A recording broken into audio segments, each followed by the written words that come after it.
The words came out of her mouth dripping with condescension. "Oh, the nanny is here. How cute." I was standing at the entrance to Cabana 12 at the Azure Bay Resort in Turks and Caicos, one of the most exclusive properties in the Caribbean, holding my 7-year-old daughter Maya's hand and staring at my husband's mistress like she'd just materialized from my worst nightmare, which, in a way, she had. Her name was Victoria. She was 28, blonde, impossibly thin in a white bikini that probably cost more than most people's monthly rent. She was lounging on one of the oversized daybeds in the cabana, sipping what looked like a very expensive cocktail, looking at me with a mixture of amusement and dismissal that made my blood run cold. Next to her, my husband Derek was frozen. His face had gone pale. His mouth was opening and closing like a fish gasping for air. And his eyes, those brown eyes I'd fallen in love with 12 years ago, were filled with something between panic and guilt. "The nanny?" I repeated slowly, making sure I'd heard her correctly. "Well, yes." Victoria's voice was light, breezy, like we were discussing the weather. "Derek mentioned he had to bring his daughter on this trip. Work emergency or something with the regular childcare. And you must be the nanny he hired. I'm Victoria, by the way. Derek's girlfriend." Girlfriend. She'd said girlfriend like it was the most natural thing in the world. Like my husband of 10 years didn't have a wife. Like I didn't exist. Like our entire marriage was just an inconvenience she didn't need to acknowledge. Maya squeezed my hand tighter. She was smart for 7, old enough to sense tension even if she didn't fully understand it. "Mommy, who's that lady?" "I don't know, baby. But we're about to find out." I looked at Derek, who still hadn't said anything. Just sat there in his swim trunks looking like he wanted the earth to swallow him whole. And in that moment, watching him squirm, I made a decision. I wasn't going to cause a scene. Not yet. Not until I understood exactly what was happening. "You know what?" I said, keeping my voice calm and pleasant. "I think we have the wrong cabana. Sorry to disturb you." "No worries," Victoria said brightly. "Easy mistake. These cabanas all look the same." I turned and walked away, Maya following. Behind me, I heard Victoria say something to Derek in a low voice, heard him mutter a response I couldn't make out, and I just kept walking, past the infinity pool, past the palm trees, past the other guests lounging in paradise, until I reached the main resort building. The concierge desk was manned by a young woman with a professional smile and a name tag that read, Alicia. She looked up as I approached. "Good afternoon, welcome to Azure Bay. How may I assist you today? I need to confirm something about my reservation, or rather about the cabana assignments for today." "Of course. May I have your name?" "Cameron Ellis."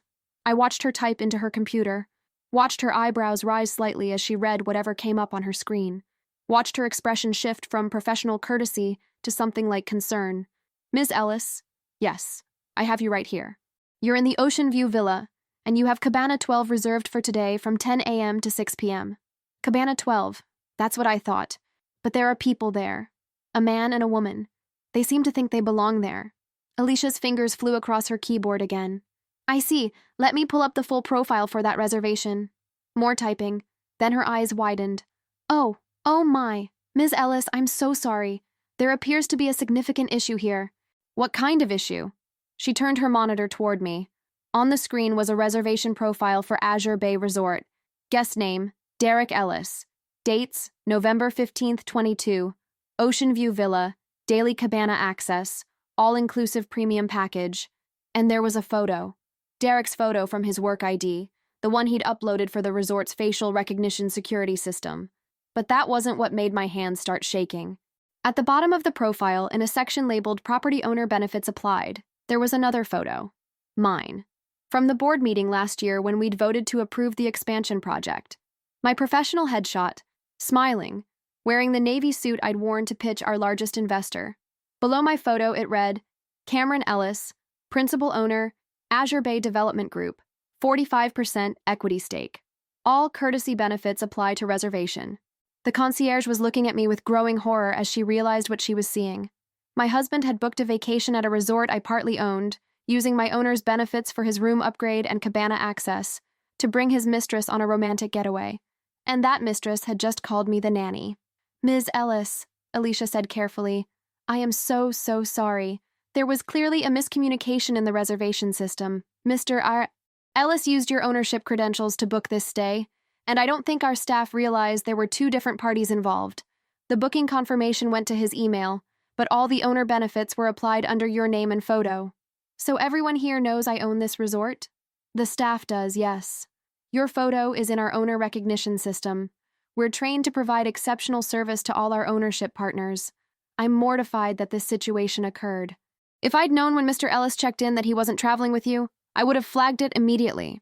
I took a deep breath, tried to process what I was learning. My husband had brought his mistress to my resort. My resort. The one I'd invested $7 million in 3 years ago. The one I'd helped design and develop. The one that bore my name in the ownership documents. And she'd called me the nanny. Alicia, I need you to do something for me. Anything, Ms. Ellis. Absolutely anything. I need you to pull up the full details of Derek's reservation. Everything. Room service orders, spa appointments, restaurant reservations, bar tabs, all of it. Of course. She started typing. Printing now. And Ms. Ellis, whatever you need, whatever you decide to do, you have the full support of the resort management. This is completely unacceptable. While we waited for the documents to print, I looked down at Maya. She was being patient, playing a game on the kid's tablet I'd brought, but I knew she'd have questions soon. Questions I didn't know how to answer. How do you tell a 7-year-old that her father is a liar? That the family vacation he'd promised her was actually a cover for his affair? The printer churned out page after page. Alicia handed them to me with an apologetic expression. I've included everything from the moment he checked in 3 days ago. There's quite a bit here. 3 days. Derek had told me he was leaving for this trip on Monday. A work retreat for the executive team at his investment firm. Team building, strategic planning, all the corporate buzzwords. He'd said Maya couldn't come because it was adults only. And I'd believed him because why wouldn't I? Except here we were, at the same resort, because Maya's school had a surprise half-day today, and my assistant Angela had suggested I take her somewhere fun for the afternoon. And I'd thought, why not the resort I partially own? The one in Turks and Caicos that I hadn't visited since the grand opening last year. The one where I could introduce my daughter to the property I was so proud of investing in. Never in a million years did I expect to find my husband here, with his girlfriend, in my cabana. Thank you, Alicia. I'll review these and figure out my next steps. In the meantime, I need you to do one more thing. Yes, ma'am? Cancel Derek's access to Cabana 12, immediately, and upgrade me and my daughter to the presidential villa, the one with the private pool and beach access. Done. And Ms. Ellis, the presidential villa comes with your own dedicated concierge and private chef. Anything you need, anytime, just ask. It's our most exclusive accommodation. Perfect. Have someone move Derek's belongings from the Ocean View Villa to a standard room, the smallest one you have available. And remove all his owner benefit upgrades. He's now a regular guest paying regular rates. Alicia's smile was small but fierce. It will be my absolute pleasure. If you're listening to this story and you're wondering what I did next, how I handled finding out my husband was cheating on me at my own resort, stay with me, because this is just the beginning. Hit that subscribe button and turn on notifications, because what unfolded over the next 24 hours taught me lessons about betrayal, power, and the importance of always reading the fine print in your investment contracts. Maya and I were settled into the presidential villa within an hour. It was stunning. 2 stories, floor-to-ceiling windows overlooking a private stretch of white sand beach, an infinity pool that seemed to blend directly into the turquoise ocean, a full kitchen where a private chef named Marcus was already preparing lunch for us. Maya was thrilled, running from room to room, exploring every closet and bathroom, jumping on the massive bed in her room that faced the ocean. Mommy, this is the best vacation ever! I wished I could share her enthusiasm.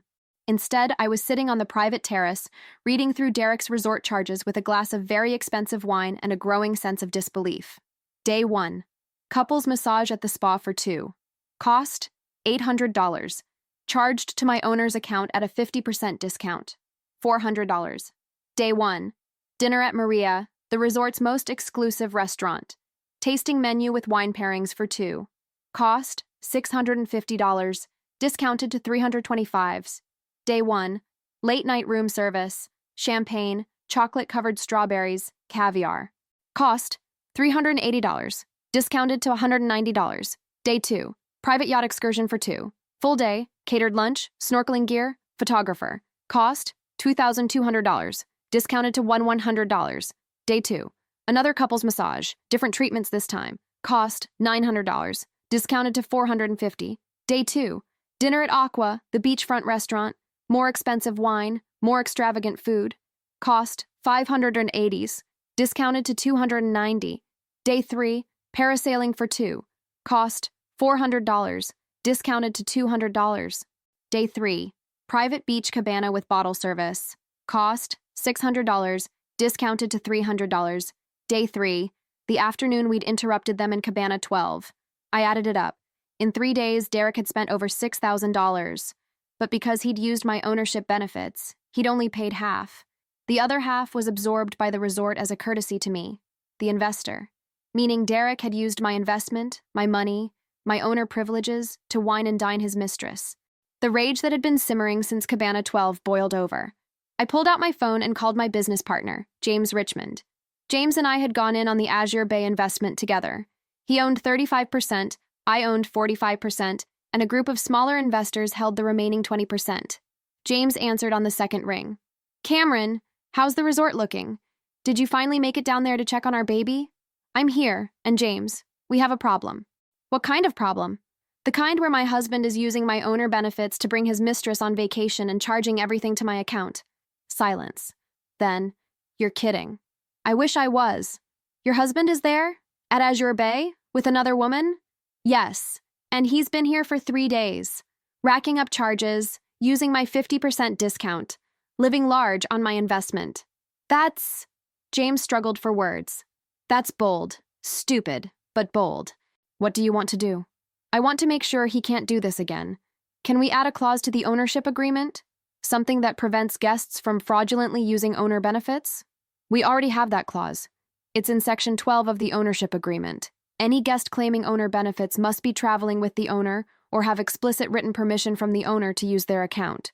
Did Derek have your permission? No, I didn't even know he was planning this trip.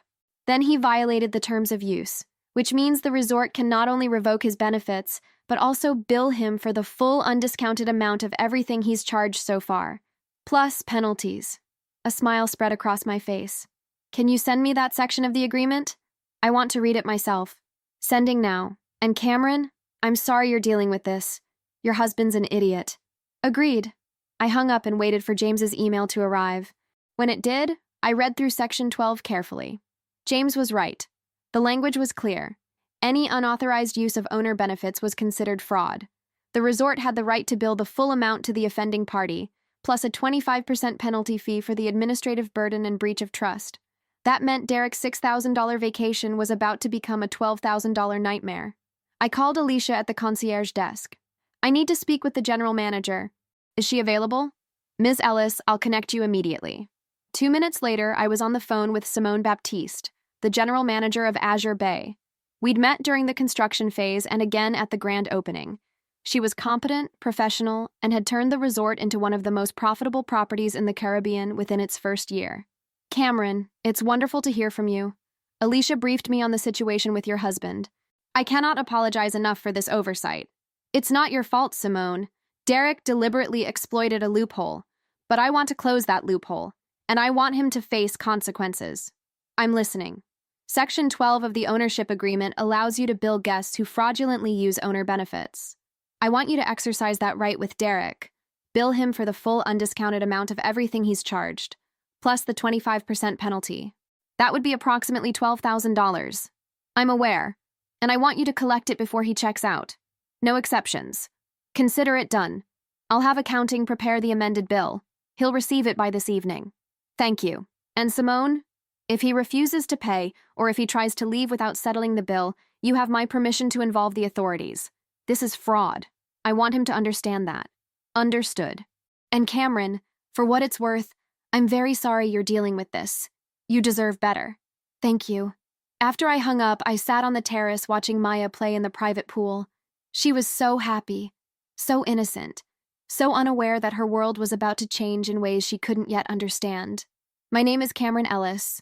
I'm 41 years old, and I've built a life I'm proud of. I started my career as a commercial real estate analyst right out of college. Worked my way up through determination and 60-hour weeks and a refusal to accept the limitations other people tried to place on me as a black woman in a white male-dominated industry. By 30, I was a senior vice president at a major real estate investment firm. By 35, I'd left to start my own development company, Ellis Capital Group. Now I oversee a portfolio of properties worth over $200 million. I sit on 3 boards. I employ 47 people. I've been featured in Forbes and Commercial Observer and The Real Deal. I've also been married to Derek Ellis for 10 years. We met at a fundraising gala when I was 31 and he was 33. He was charming, funny, successful in his own right as a partner at an investment firm. We dated for 8 months before he proposed. Got married at a beautiful ceremony in Napa Valley. Had Maya 2 years later. For 10 years, I thought we were happy. Not perfect, but happy. We had our struggles like any couple. Derek worked long hours. I worked longer hours. We juggled parenting and careers and social obligations. But I thought we were partners. I thought we were in love. Clearly, I'd been wrong. That evening, as the sun set over the Caribbean, painting the sky in shades of orange and pink, my phone rang. Derek. I almost didn't answer, but curiosity won. Hello? Cameron. His voice was strained. We need to talk. Do we? Don't play games. I know you had the resort downgrade my room. I know you moved my stuff. And I just got a bill for $12,000. What the hell is going on? What's going on is you brought your mistress to my resort and used my owner benefits to fund your affair. That's fraud, Derek. It's in the ownership agreement. Section 12. You should read it. Your resort? Since when do you own a resort in Turks and Caicos? Since 3 years ago, when Ellis Capital Group invested in the Azure Bay development project. Did you really not know? Or did you just not care? Silence. Then, I didn't think you'd be here. Obviously. You thought you could use my investment to impress your girlfriend without me finding out. How long has this been going on, Derek? It's not what you think. Then what is it? Because what I think is you've been having an affair. You brought her on vacation. You used my money to pay for it. And then she had the audacity to call me the nanny when I showed up at my own cabana with our daughter. She didn't know who you were. Exactly. She didn't know who I was because you've been lying to her too. Does she even know you're married? Does she know about Maya? More silence. She thinks you're divorced, doesn't she? You told her we split up, that Maya is just an inconvenience from your previous marriage. That's why she called me the nanny, because you've been pretending your wife doesn't exist. Cameron, I can explain. I don't want your explanations. I want you to pay your bill and get off my property. You and Victoria. I'm not paying $12,000. That's insane. Then you're not leaving. Simone has been very clear. The bill must be settled before checkout, and if you refuse, she'll call the police and report credit card fraud. You can't do that. I can do whatever I want. It's my resort, and you violated the terms of my ownership agreement. So here's what's going to happen. You're going to pay the bill, you're going to check out tomorrow morning, and when we get back to New York, you're going to move out of our apartment. We're getting divorced. Cameron, please, don't do this. Think about Maya. Think about our family. I am thinking about Maya. I'm thinking about how she deserves better than a father who lies.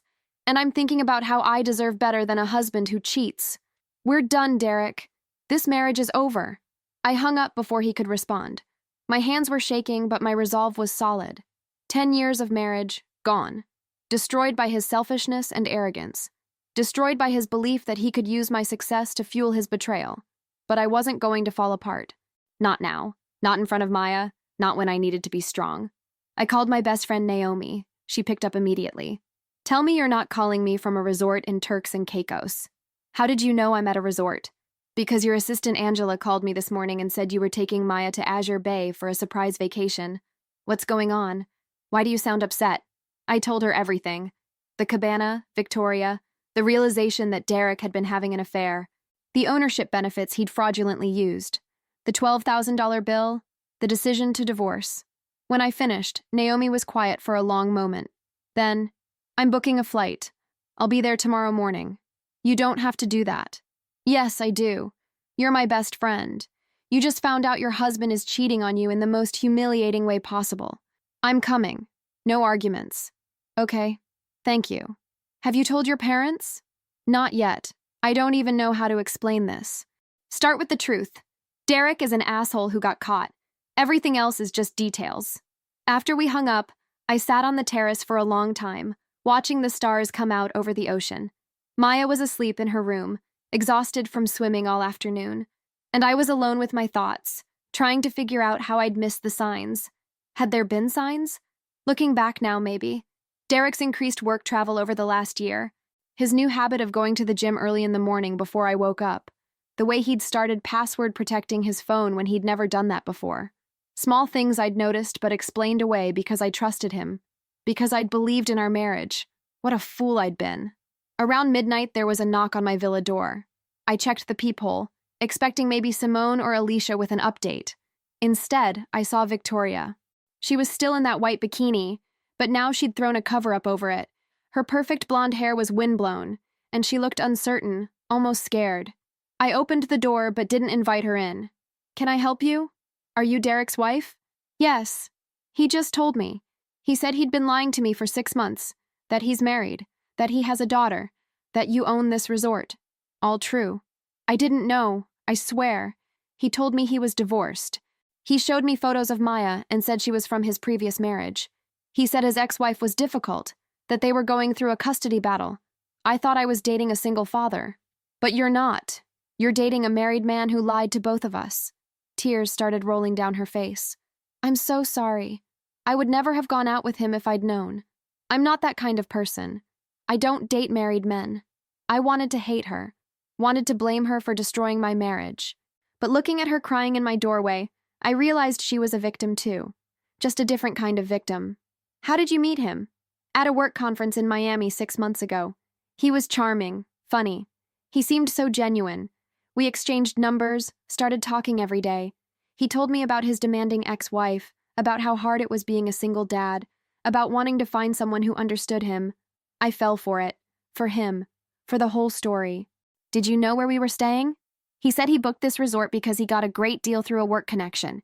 He showed me pictures online and it looked amazing. I didn't question it. Why would I?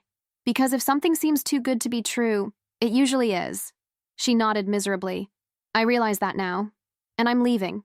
Tomorrow morning. I booked a flight home. I can't stay here knowing what I know. That's probably for the best. For what it's worth, I really am sorry. And I hope you take him for everything in the divorce. He doesn't deserve someone like you." She left. I closed the door and leaned against it, processing this new information. 6 months. Derek had been lying to both of us for 6 months, creating this elaborate fiction where he was a divorced single father instead of a married man with a family, using my money and my success to fund his fantasy. The next morning, Naomi arrived on the first flight from New York. She showed up at my villa at 9 a.m. with luggage, sunglasses, and determination. "Show me this resort you own that your cheating husband thought he could exploit." I laughed for the first time in 24 hours. Showed her around the property, introduced her to Simone, explained the ownership structure. Naomi was appropriately impressed and appropriately furious on my behalf. "So he used your investment to bring another woman on vacation, got a 50% discount on everything, and then tried to play victim when you caught him? That man has audacity. That's one word for it. What's the plan, besides divorce?" "I don't know yet. I'm still processing all of it." "Have you talked to Maya?" "Not yet. She knows something's wrong, but she doesn't know what. How do I tell her that her dad is a cheater? That our family is falling apart?" Carefully, honestly, in age-appropriate language. And with support. "She's going to need therapy. You're probably going to need therapy too. Already planning on it." We spent the morning at the beach with Maya while I tried to act normal, tried to pretend everything was fine. But inside I was spinning through worst-case scenarios. What if Derek fought the divorce? What if he tried to get custody of Maya out of spite? What if the scandal affected my business reputation? That afternoon, while Maya was napping, Simone called. "Cameron, Derek just checked out. He paid the full bill, $12,000 charged to his personal credit card. He looked furious." "Did Victoria leave too?" "She checked out this morning, took a cab to the airport. Derek left alone about 30 minutes ago. And Cameron? He asked me to tell you that this isn't over, that you'll regret what you did. Let him try. I have documentation of everything. He's the one who committed fraud. Still, be careful." He seemed very angry. After we hung up, I sat on the terrace staring at the ocean and thinking about what Derek had said, that this isn't over, that I'd regret what I did, but I wouldn't regret it. I'd regret staying with someone who betrayed me, who used me, who thought my success was something he could exploit instead of something he should respect. For the next 3 days, Naomi and I stayed at Azure Bay with Maya. We swam, we ate amazing food, we explored the island, and slowly I started to feel like myself again. Started to remember that I was strong, that I'd built a life and a career I was proud of, that Derek's betrayal didn't define me. On our last night after Maya was asleep, Naomi and I sat on the beach with wine and looked at the stars. "What are you going to do when you get back to New York?" she asked. "File for divorce, kick Derek out of the apartment, protect my assets, make sure Maya is okay. And then? And then I keep building my empire. Keep investing in properties. Keep proving that I don't need a man to be successful, that I did this all on my own and I'll keep doing it on my own. You're going to be okay, Cameron. Better than okay. You're going to thrive. If you've stayed with me this far, if you're wondering what happened when I got back to New York and filed for divorce, stay tuned because this story has more twists, and the revenge I got on Derek went beyond just making him pay his resort bill. Hit that subscribe button with notifications on, because what I'm about to tell you changed everything. We flew back to New York 3 days later. Reality hit the moment we landed at JFK. I couldn't hide in paradise anymore. I had to face my real life, my failing marriage, the consequences of Derek's betrayal. I'd arranged for Derek to move out before we returned, changed the locks on our apartment, had his belongings packed by a moving company and delivered to a hotel. I wasn't going to give him the chance to manipulate me in person, to plead his case, to make promises he had no intention of keeping. When Maya and I walked into our apartment in Tribeca, it was exactly as I'd left it, minus Derek's things. His suits were gone from the closet, his toiletries cleared from the bathroom, his laptop and work papers removed from his office. It was like he'd never existed there. Maya noticed immediately. "Where's Daddy's stuff?" I sat her down on the couch. This was the conversation I'd been dreading. "Baby, Daddy and I need to talk about some grown-up things. And because of those things, Daddy is going to be living somewhere else for a while." "You're getting divorced?" She said it matter-of-factly, like she'd heard the word on TV and understood it applied to us. "Yes, we are." Because of the lady at the resort? My heart broke. She'd been paying more attention than I'd realized. That's part of it, yes. But mostly because Daddy and I can't be married anymore. We're not good for each other right now. Is it my fault? No. God, no. Maya, none of this is your fault. This is about grown-up problems that have nothing to do with you. Daddy and I both love you so much. That will never change. She started crying. I held her while she sobbed, wishing I could protect her from this pain, knowing I couldn't. Divorce was going to hurt her no matter how carefully we handled it. All I could do was be honest and make sure she knew she was loved. That evening, after Maya was finally asleep, I called my lawyer. Patricia Kim was the best divorce attorney in Manhattan, expensive, ruthless, and known for protecting her clients' assets with fierce determination. "Cameron Ellis, I've been expecting your call." "You have? Your business partner James called me 2 days ago. Said you might need my services." He wasn't wrong. I filled her in on everything. The resort, the affair, the fraudulent use of my owner benefits. She listened without interrupting, and I could hear her typing notes. "This is good," she said when I finished. "You have documentation of the fraud. You have witnesses. You have clear evidence of adultery. In New York, that won't affect the legal outcome since we're a no-fault divorce state, but it affects perception and leverage." "What does that mean practically?" "It means Derek will be desperate to settle quickly and quietly to avoid public embarrassment. His reputation in the investment world would be destroyed if it became known that he committed fraud against his wife's business. We can use that. I want full custody of Maya. You'll get it. Derek's infidelity and fraud give us ammunition. We'll offer him generous visitation rights, but primary custody stays with you." "And our assets?" "That's where it gets interesting. You've been very smart about keeping your business separate from your marriage. Ellis Capital Group is solely in your name. Your investment portfolio is separate. Even your apartment was purchased before you were married and is solely in your name. What about Derek's assets? He'll keep his investment accounts and his pension from his firm, but he won't get any of your business interests or real estate holdings. Based on New York law and your prenup, this should be relatively straightforward."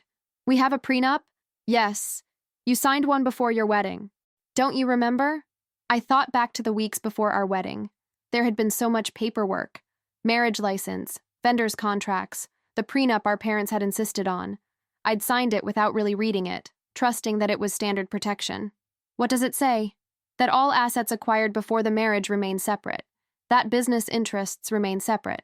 That in the event of divorce, each party keeps what they brought into the marriage plus half of any jointly acquired assets. Since you've been careful to keep everything separate, there are minimal jointly acquired assets. So Derek gets nothing from my business." "Correct.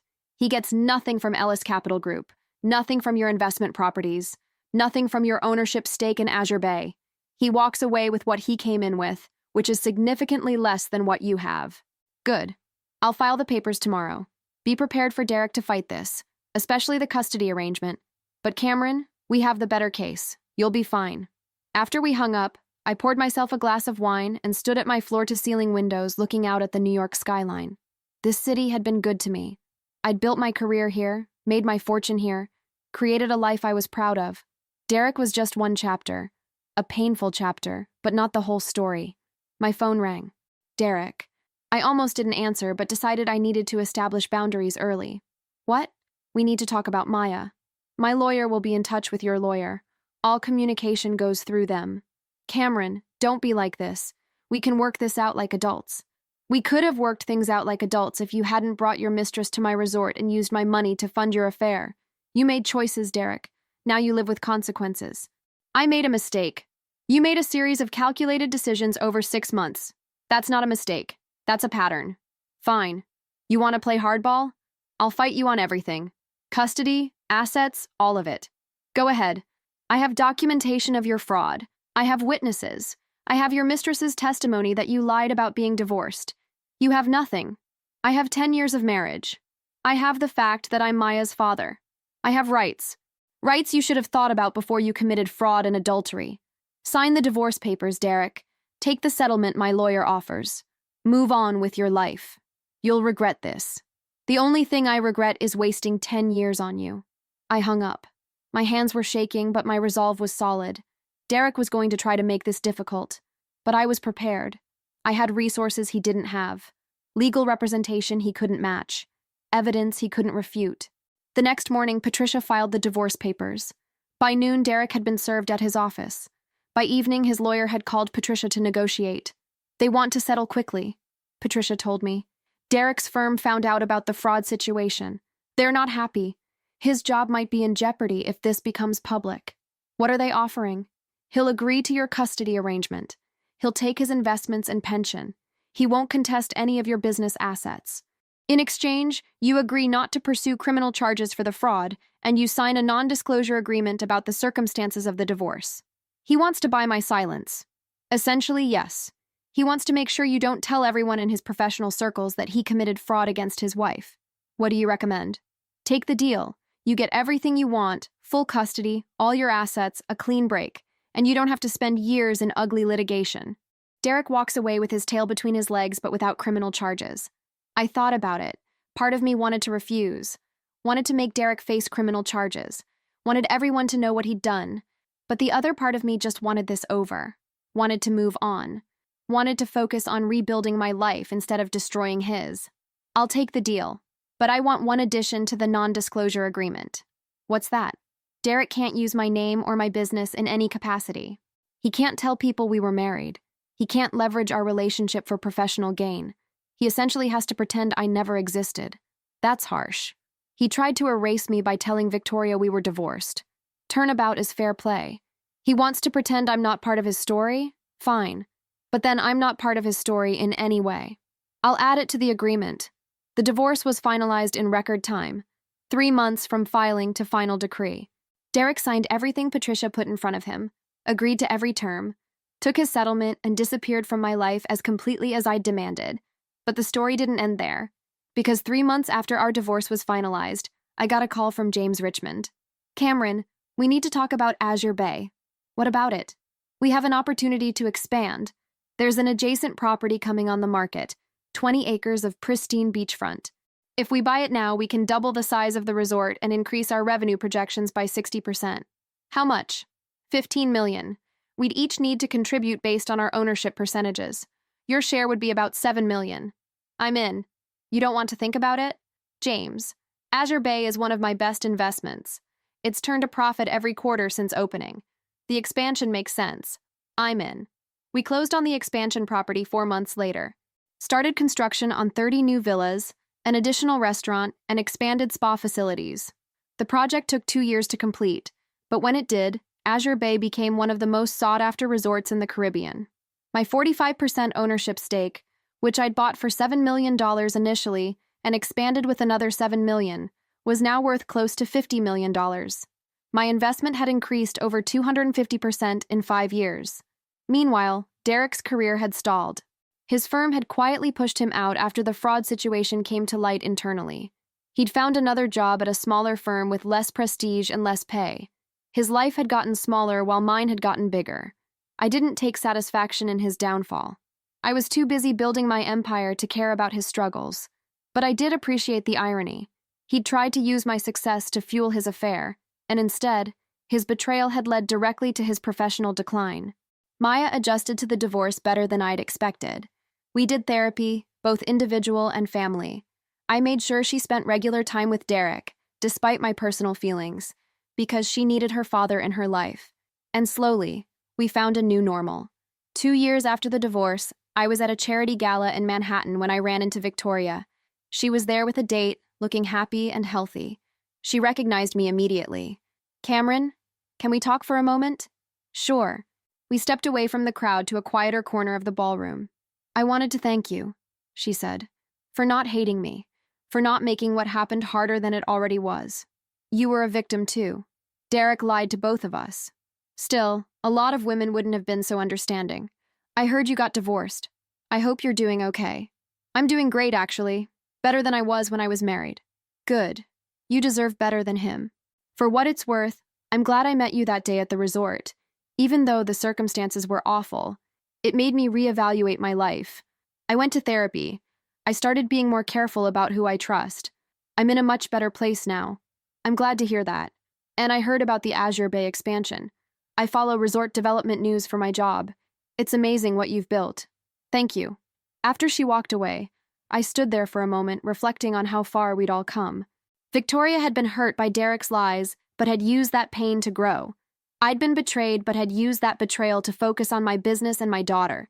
Even Derek had faced consequences that forced him to reevaluate his choices. Maybe that's what betrayal does. It either breaks you or it forces you to rebuild stronger. I'd chosen to rebuild.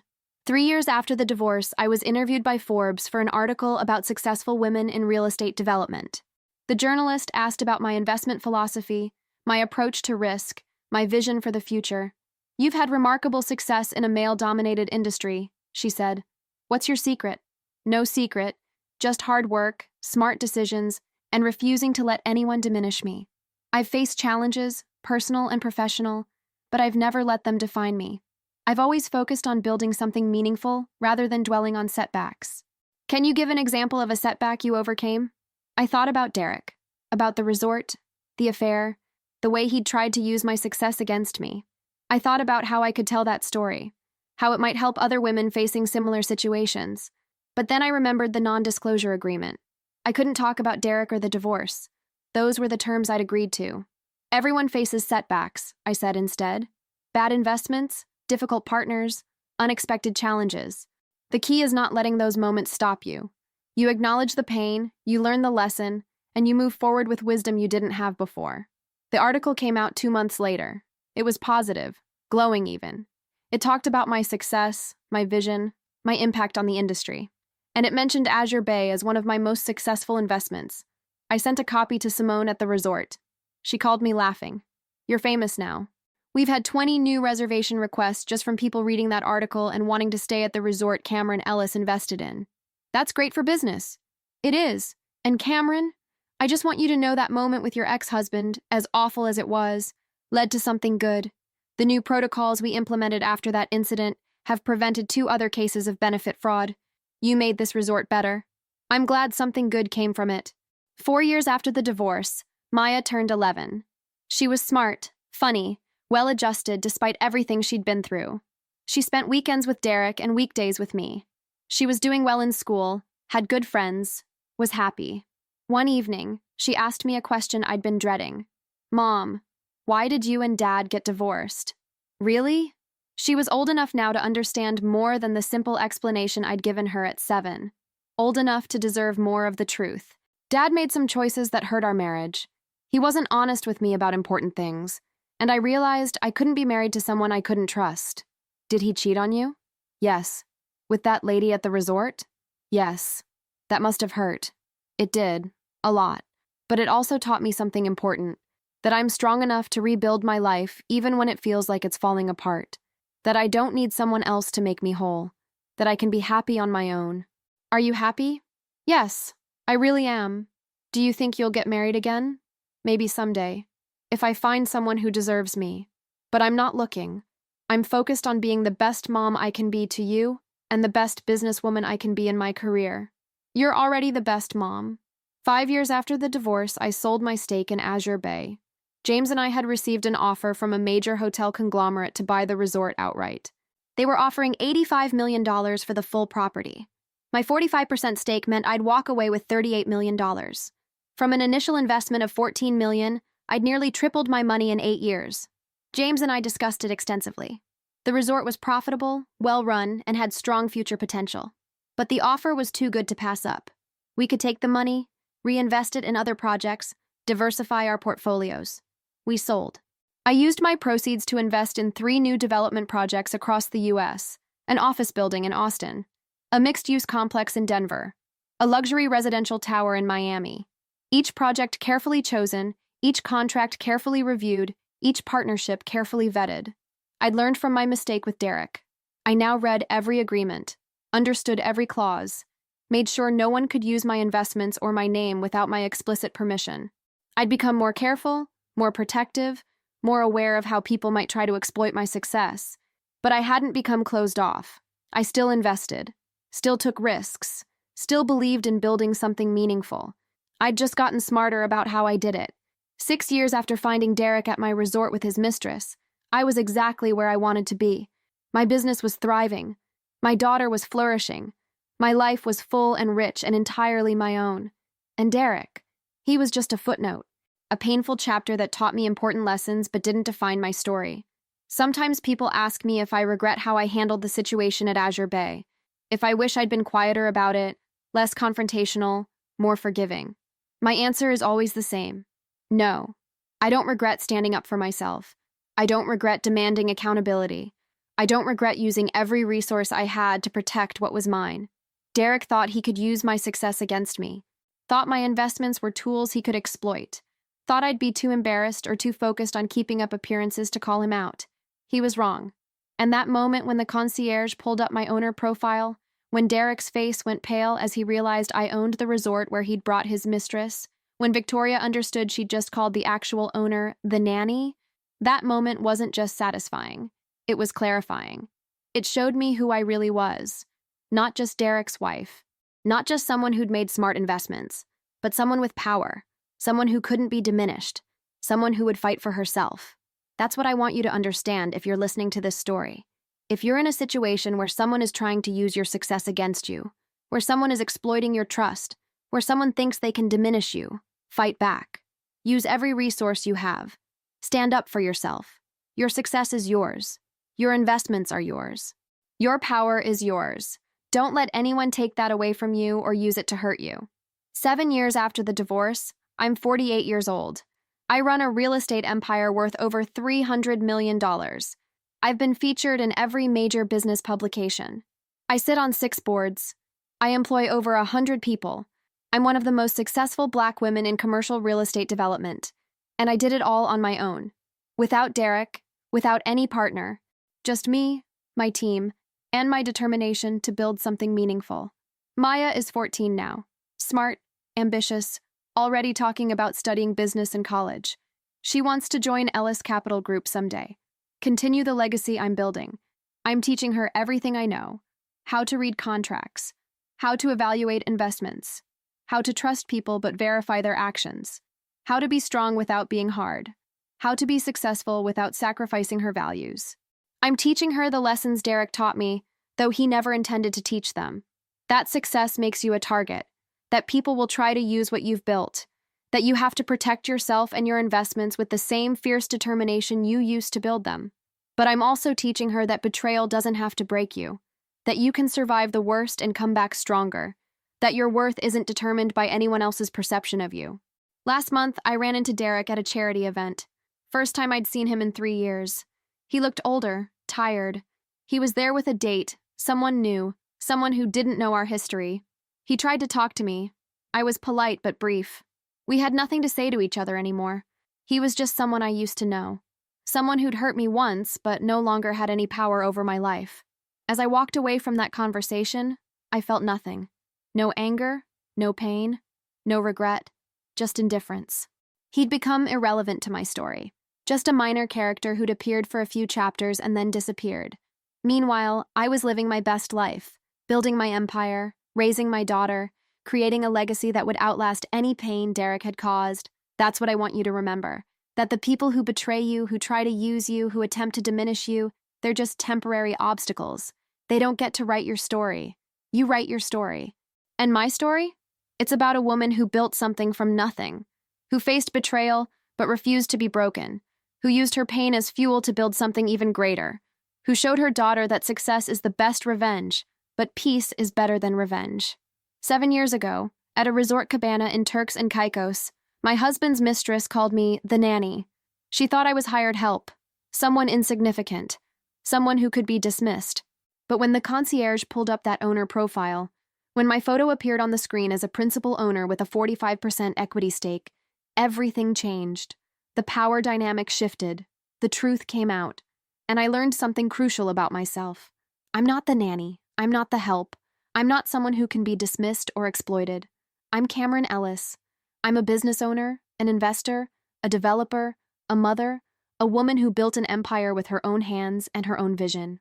And no one, not Derek, not Victoria, not anyone, gets to take that away from me.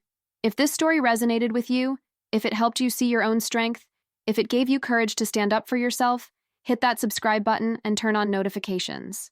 Because we all need to hear stories about women who refuse to be diminished, who fight for themselves, who turn pain into power and betrayal into triumph. That's my story. That's my truth. That's what I learned at a resort cabana when someone called me the nanny, and I got to watch their face change when they realized who I really was. And it's a lesson I carry with me every single day. Know your worth, protect your assets, stand up for yourself, and never, ever let anyone make you small. You're not the nanny. You're the owner. Act like it.